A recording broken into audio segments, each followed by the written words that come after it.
सुप्रभात छात्रों, मैं आपकी हिंदी की अध्यापिका आज आप सभी को कक्षा 5 का पाठ 12 पढ़ाने जा रही हूँ, जिसका नाम है रिश्ता। ये एक विदेशी कहानी है। तो आइए जानें इस कहानी के माध्यम से लेखक हमें क्या बताना चाहते हैं। तो इस कहानी के सबसे पहले हम लोग विचारात्मक तथ्य को जानें कि परिवर्तन जो है प्रकृति का शाश्वत नियम है। अगर परिवर्तन ना हो तो हमारा जीवन का जो विकास है वो भी रुक जाता है। हर घड़ी हर पल बदलाव रहता है, बदल रहा है। यह सृष्टि का चक्र है। अगर ऐसा ना हो तो प्रकृति में भी बदलाव आते हैं, जैसे मौसमों का बदलाव, दिन और रात का बदलाव। तो ये एक चक्र है। इसके साथ तालमेल रखने के लिए हमें समय के साथ हमेशा बदलाव लाना है। चाहे जीवन में कितने ही उतार चढ़ाव आए, हमें बस निरंतर चलना ही है। नदी का पानी यदि बहता ही रहता है तो ही वो साफ रह पाता है। अगर वो नहीं बहे और रुक जाए तो वो एक तालाब का रूप ले लेगा और वही रुका हुआ पानी एक दिन गंदगी में बदल जाएगा। नदी का हर मोड़ के साथ बहना ही उसका परिवर्तन। इसलिए ठीक हमारा जीवन भी समय के साथ परिवर्तन होता रहता है। उस समय की परिस्थिति में से अपनी स्थिति का तालमेल रखने के लिए हमें अपने आप में परिवर्तन लाना बहुत ज़रूरी है। इसलिए हमें परिवर्तन से डरना नहीं चाहिए। अगर जीवन में प्रगति चाहिए तो परिवर्तन होना स्वाभाविक है, क्योंकि हमारे देश का जो आज विकास हुआ वो भी परिवर्तन के कारण ही हुआ। अगर हम लोग अभी भी पिछले ज़माने ही में जन्म लेते तो हमारा विकास हो पाना संभव नहीं था। मैं अब आइए लेखक द्वारा लिखे गए कहानी के आधार पर पढ़ते हैं। मैं कुर्सकी रेलवे स्टेशन पहुंचा, जहां से ठीक 9 बजे सिफरापोल्स्की एक्सप्रेस ट्रेन को छूटना था। टीटी ने मेरा टिकट देखा और मैं डिब्बे में घुस गया। वहाँ पहले से ही एक अधेड़ व्यक्ति, एक लड़का और एक लड़की बैठे थे। लड़की का नाम नास्त्या था। जैसा कि यात्रा के दौरान हमेशा होता है, हम जल्दी में एक दूसरे से घुल मिल गए, क्योंकि अक्सर सफ़र में लोग एक दूसरे से घुल मिल जाते हैं। अधेड़ उम्र का व्यक्ति जीव विज्ञान का प्रोफेसर था और लड़का भाषा शास्त्री। ट्रेन अबाध गति से चलती जा रही थी। खिड़की के बाहर अंधेरा था। प्रोफेसर ने कहा कि उसे यह रास्ता बहुत अच्छी तरह याद है। मैं साल में 2-3 बार इस रास्ते से जाता हूँ। क्यों? लड़के ने पूछा। तो वो बताता है कि मैं सिफिरापोल का रहने वाला हूँ। वहाँ अभी भी मेरे रिश्तेदार रहते हैं। मैं कभी छुट्टियाँ बिताने तो कभी कुछ काम से वहाँ चला जाता हूँ। यानी लेखक उसे बताता है कि वो कभी रिश्तेदारों के यहाँ तो कभी कुछ काम से इस रास्ते पर बराबर आया जाया करते हैं। कंडक्टर आया, उसने उनके बर्थ पर बिस्तर रखा और उन्हें चाय पिलाई। उन्होंने नास्त्या को भी चाय पिलाई। वह ऊपर की बर्थ पर सोने चली गई। तब वे लेखक डिब्बे के गलियारे में सिगरेट पीने निकला और जब वह वापस लौटा तब तक सब लोग सो चुके थे। उन्होंने नीले लैंप को बुझाया और सो गए। वे सुबह जल्दी ही उठ गए। कूपे में नास्त्या और प्रोफेसर नहीं थे। नास्त्या गलियारे में खिड़की के पास खड़ी रास्ते से गुजर रहे गाँव को, धीरे धीरे बहती हुई नदियों की और खेतों के ऊपर फैले नीले आसमान को निहार रही थी। सिगरेट पीने के बहाने प्रोफेसर भी खिड़की के बाहर देख रहे थे। आप इतनी जल्दी उठ गए? जब लेखक उनसे पूछते हैं तो प्रोफेसर से पूछते हैं, एक जगह छूट जाने का डर रहता है। उन्होंने जवाब दिया, रात में भी जब कभी ट्रेन इस जगह के पास से गुजरती है तो हमेशा मेरी नींद खुल जाती है और मैं खिड़की से बाहर देखने लगता हूँ। लेखक उन्हें बताते हैं, यहाँ ज़रूर कभी आपका अपना घर रहा होगा? उन्होंने पूछा। तो लेखक कहते हैं, प्रोफेसर नहीं, यह जगह बिल्कुल अनजान है। मैं वहाँ कभी नहीं गया।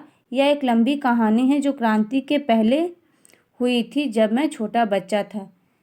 तो वो बताते हैं कि मैं अपने पिता के साथ सिफिरापोल में मॉस्को जा रहा था और इसी लड़की नास्त्या की तरह सारा दिन खिड़की के पास खड़ा रहता था। मैंने सूखे मैदान के बीच एक अकेली झोपड़ी देखी थी और सोचने लगा था कि वहाँ कोई रहता है। इस झोपड़ी में जाड़े में इसमें रहना कितना भयावह होता होगा। हर बार ट्रेन उसके पास से तेज़ी से गुजर जाती थी, लेकिन मैं हमेशा वहाँ कुछ न कुछ परिवर्तन देखता था।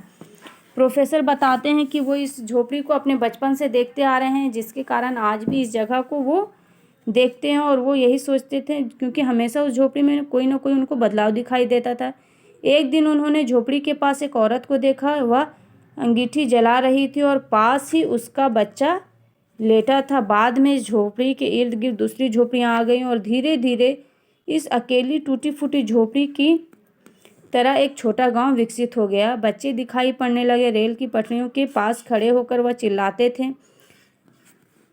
जब क्रांति शुरू हुई तो कई सालों तक मैंने उस गांव को नहीं देखा। अंत में मैंने उसे देखा तो अब गांव चारों ओर से सूरजमुखी के खेत थे। अपनी झोपड़ी के पास मैंने लाल फ्रॉक पहने एक लड़की देखी। बाद में हर बार मैंने यहाँ नई नई चीज़ें देखी। वो बताते हैं कि जब बाद में ये यहाँ आते हैं तो हर बार उन्होंने नई नई चीज़ें देखी। अंगूर के बाग, नई नई खूबसूरत झोपड़ियाँ, हर झोपड़ियों के पास लाल और पीले फूल। एक दिन उन्होंने देखा कि स्कूली बच्चे स्कूल जा रहे हैं। वे बस्ते लिए भागे जा रहे हैं। फिर बिजली घर दिखाई पड़ा। इस तरह एक गांव का जन्म हुआ और अब वो बूढ़ा हो रहा है और उनके इर्द गिर्द जिंदगी जवान है। शीघ्र ही मेरा गांव आने वाला। अब जल्द ही प्रोफेसर का गांव आने वाला था। दूर से ही हमने बिजली घर, बागों में फूल और ताजे भुट्टे भी खेत देखे। और दूर से ही ये लोग ट्रेन से ही बिजली घर, बागों के फूल और ताजे भुट्टे का खेत भी देखते हैं।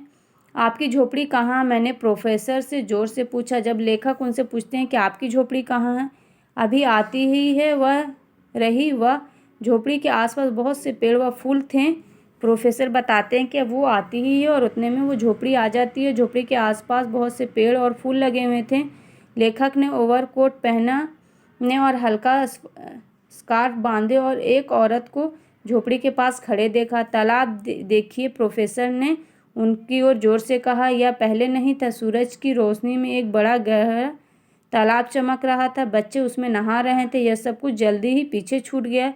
सच में, प्रोफेसर ने कहा, मैं बूढ़ा हो रहा हूँ और मेरे इर्द गिर्द जिंदगी जवान हो रही है, लेकिन मैं फिर भी इस सहकारी फार्म में अवश्य जाऊँगा।